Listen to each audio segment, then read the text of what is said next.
मेरा नाम अब्दुल कादिर है। मैं सिंगरौली वैढ़न का निवासी हूँ। मैं सफ़र कर रहा था हैदराबाद से सिंगरौली के लिए पूरे परिवार के साथ। मैं वंदे भारत ट्रेन से हैदराबाद से भोपाल पहुँचा। पेशाब करने के लिए मैं एक ट्रेन पे चढ़ा जो कि वंदे भारत ट्रेन थी।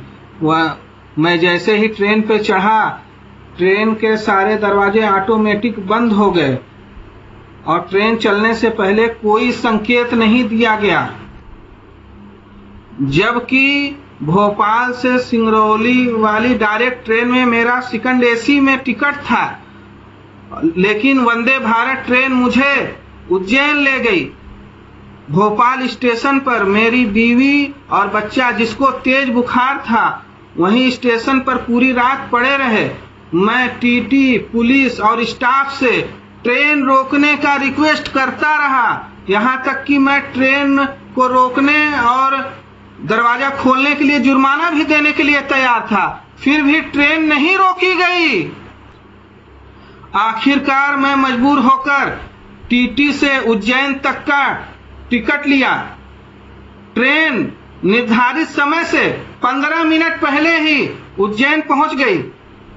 सड़क मार्ग से मैं सुबह तक भोपाल पहुंचा और आगे के सफर के लिए मुझे टिकट बुक करना पड़ा।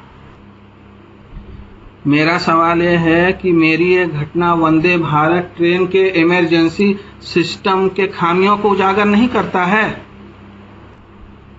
निर्धारित समय से 15 मिनट पहले पहुंचने से कोई मतलब नहीं निकलता है। वंदे भारत ट्रेन में इमरजेंसी सिस्टम न होने की वजह से आर्थिक नुकसान और मानसिक प्रताड़ना पूरे परिवार को झेलना पड़ा है। जहां कहीं भी जान माल की हानि होने की आशंका हो, वहां पर सुरक्षात्मक दृष्टि से इमरजेंसी सिस्टम तो जरूर होना चाहिए ना। लेकिन अफसोस, हाईटेक ट्रेन की धम रखने वाली वंदे भारत ट्रेन में इमरजेंसी सिस्टम न होना लचर व्यवस्था की पोल खोलती है। सर, मैं जिम्मेदार अधिकारियों से ये गुजारिश करना चाहता हूं कि ऐसी घटना को रोकने के लिए एक इमरजेंसी स्टाफ की व्यवस्था की जानी चाहिए, ताकि किसी बड़े दुर्घटना के होने को रोका जा सके सर।